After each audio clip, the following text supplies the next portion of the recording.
It might be surprising, but there was a time when many people in Iraq supported Saddam Hussein. He rose to power in the 1970s, working behind the scenes for Iraq's fourth president, Ahmed Hassan al-Bakr.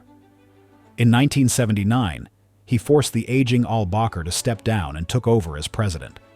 The purge of 1979, killing his own allies. Imagine this: you're sitting in a grand hall, surrounded by Iraq's most powerful leaders. The air is thick with tension, but no one quite knows why. Then the doors slam shut. Armed guards take position. The man at the front, Saddam Hussein, lights a cigar, leans forward, and smirks. What happens next will go down as one of the most chilling betrayals in political history. Saddam had just become Iraq's president, but he wasn't satisfied. He wanted absolute power, and anyone who so much as looked at him the wrong way would pay the price. To secure his throne, he staged a meeting with 68 top officials of the ruling Ba'ath Party, calling it a special gathering. Everyone assumed it was just another routine session, until one man was dragged to the front. Muhyi Abdel Hussein Mashhadi, a senior party member, was shaking. He had been beaten, tortured, and now he stood before his colleagues with a forced confession, admitting to a fake conspiracy against Saddam. His voice cracked as he named names, pointing at men in the room. Some gasped, others sat frozen. They knew what was coming. One by one, Saddam's men were dragged out and shot. But that wasn't the worst part. Saddam didn't just execute his enemies, he made his own friends do it. Ministers, officers, and party members were handed rifles and forced to kill their own colleagues, some of whom had been their closest allies for decades. Imagine looking into the eyes of a man you once trusted and being ordered to pull the trigger, or be executed yourself. For hours, the sound of gunfire and screams echoed through the hall. By the time it was over, dozens of officials were dead, and the message was clear. Saddam Hussein was in control, and no one was safe. This was just the beginning. His reign would be built on fear, betrayal, and blood, and those who thought they could challenge him would soon learn the hard way. No one crosses Saddam and lives to tell the tale. The Iran-Iraq War, 1980 to 1988, using chemical weapons. It all started with one man's hunger for power. In 1980, Saddam Hussein looked at Iraq's neighbor, Iran, and saw an opportunity. Iran was weak from a recent revolution, and Saddam thought he could strike fast, take their land, and become the most powerful leader in the Middle East. But he miscalculated. Badly. What Saddam thought would be a quick victory turned into an 8-year nightmare. Millions of soldiers and civilians were caught in a war filled with bloodshed, torture, and some of the most inhumane war crimes in history. As the war dragged on, Saddam became more desperate. And when desperation mixed with his ruthless mind, the result was pure horror. He made a decision that shocked the world. He ordered the use of chemical weapons, poisonous gas meant to kill thousands in an instant. It was illegal, inhumane, and one of the worst war crimes ever committed. One of the most horrific attacks happened in Halabja, a Kurdish city in northern Iraq. On March 16, 1988, Iraqi warplanes flew overhead and dropped a deadly cocktail of mustard gas and nerve agents. People started choking, their skin burned, their eyes filled with blood.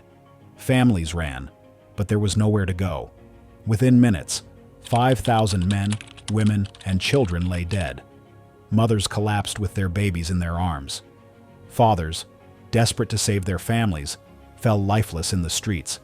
Those who survived were left with permanent scars, blindness, lung damage, birth defects in future generations.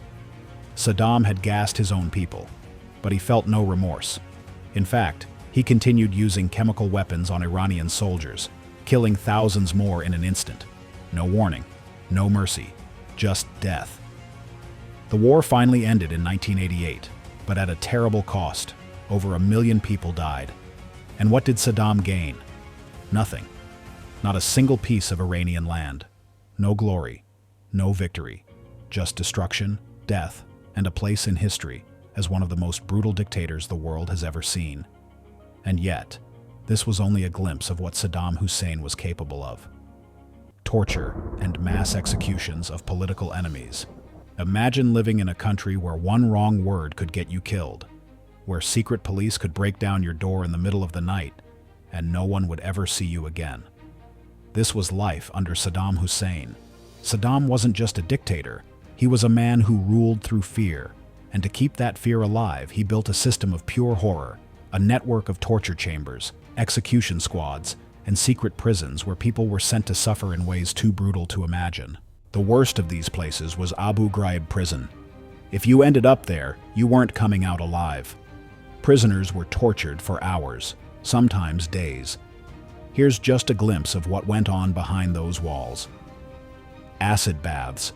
Victims were lowered into vats of acid, their flesh burning away while guards watched.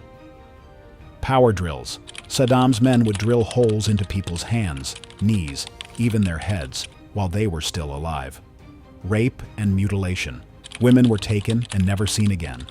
Men were tortured and left to rot in their cells. Executions in stadiums. Saddam would sometimes bring entire families to watch as their loved ones were lined up and shot, just to send a message. And it wasn't just political enemies. No one was safe. If a military officer disappointed him, if a minister spoke out of line, even if a friend or family member made him suspicious, Saddam had them killed. One general, Omar al-Hazza, was accused of plotting against Saddam. His punishment? He was fed alive to wild dogs. And the most terrifying part? This was only the beginning. The Al-Anfal genocide, wiping out the Kurds.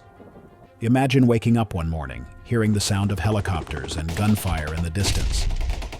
You run outside and see soldiers marching toward your village, armed with rifles, flamethrowers, and gas canisters. You grab your children and try to escape, but there's nowhere to go. The roads are blocked. The sky is filled with smoke. Death is coming. This was the reality for over 100,000 Kurdish men, women, and children during Saddam Hussein's Al-Anfal campaign, one of the most brutal genocides in modern history. Saddam saw the Kurdish people as a threat, simply because they wanted more freedom in Iraq. His solution? Erase them. In 1986, he ordered his cousin, Ali Hassan al-Majid, also known as Chemical Ali, to wipe out Kurdish villages. And he did so with pure evil. Between 1986 and 1989, thousands of Kurdish villages were bombed, burned, and bulldozed. Families were dragged from their homes, blindfolded, and executed. Their bodies were dumped in mass graves, sometimes buried alive. Entire towns disappeared. And then, there was the gas. Saddam had already used chemical weapons in the war with Iran, but now, he turned them on his own people. In villages like Halabja, mustard gas and sarin rained from the sky. People collapsed in the streets, their skin blistering, their lungs filling with blood. Parents watched their children die in their arms, unable to do anything. In just one attack, over 5,000 people were killed. Those who survived were sent to death camps, where they were starved, tortured, and shot. Pregnant women were executed, their babies ripped from their arms. Boys as young as 10 years old were lined up and gunned down. By the end of the campaign, at least 180,000 Kurdish people were dead. And Saddam? He didn't care. To him, they were nothing more than insects to be exterminated. And yet, despite all this horror, the world did nothing. Saddam Hussein's crimes against humanity should have ended there. But he was just getting started. The invasion of Kuwait, setting the Middle East on fire. By 1990, Saddam Hussein had already slaughtered his own people, used chemical weapons, and ruled Iraq with an iron fist. But now, he had his eyes on something bigger: Kuwait. At the time, Iraq was struggling financially. The Iran-Iraq war had drained billions of dollars, and Saddam needed money fast. Kuwait, a small but wealthy neighbor, had exactly what he wanted: oil, and lots of it. On August 2, 1990, at 2 a.m., Saddam's army stormed into Kuwait with over 100,000 troops and 700 tanks. The invasion was swift and brutal. Within hours, Kuwaiti forces were overwhelmed. Civilians were gunned down in the streets. Hospitals were bombed. Women were raped. Children were murdered. And anyone who resisted was tortured or executed. Saddam claimed Kuwait belonged to Iraq, But everyone knew the truth. He was trying to steal their oil. But his brutality didn't stop there. Saddam's soldiers went on a rampage. Thousands of Kuwaitis were arrested and disappeared. Their bodies were later found in mass graves. Women were taken from their homes and brutally assaulted. Kuwaiti royal family members were hunted down and executed. Saddam ordered his troops to loot everything: gold, cars, even hospital equipment.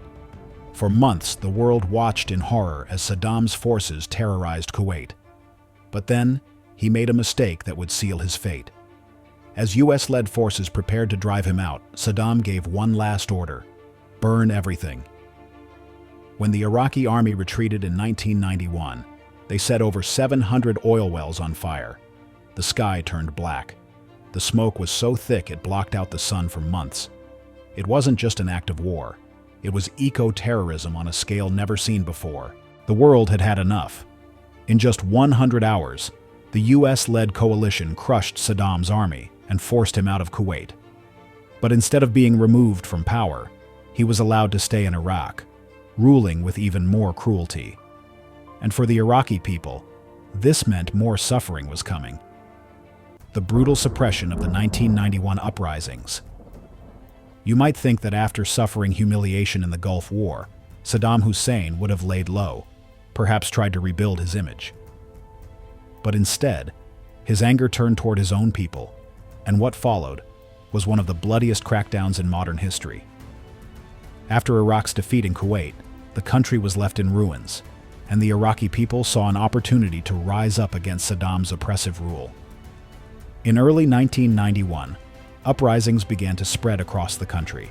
In the north, the Kurds, who had suffered under Saddam for years, took up arms once again, hoping to seize their chance for freedom. Meanwhile, in the south, Shiite Muslims poured into the streets, chanting for Saddam's downfall and demanding an end to his reign of terror. Even Iraqi soldiers, broken by the failed war and frustrated by their losses, joined the rebellion, fueling the flames of defiance. For the first time in many years, it seemed that Saddam's grip on power was beginning to weaken. His statues were torn down in the streets.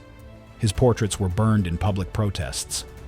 Rebels took over entire cities, and for the first time, the people of Iraq dared to hope that they had finally reached the moment of freedom they had long waited for.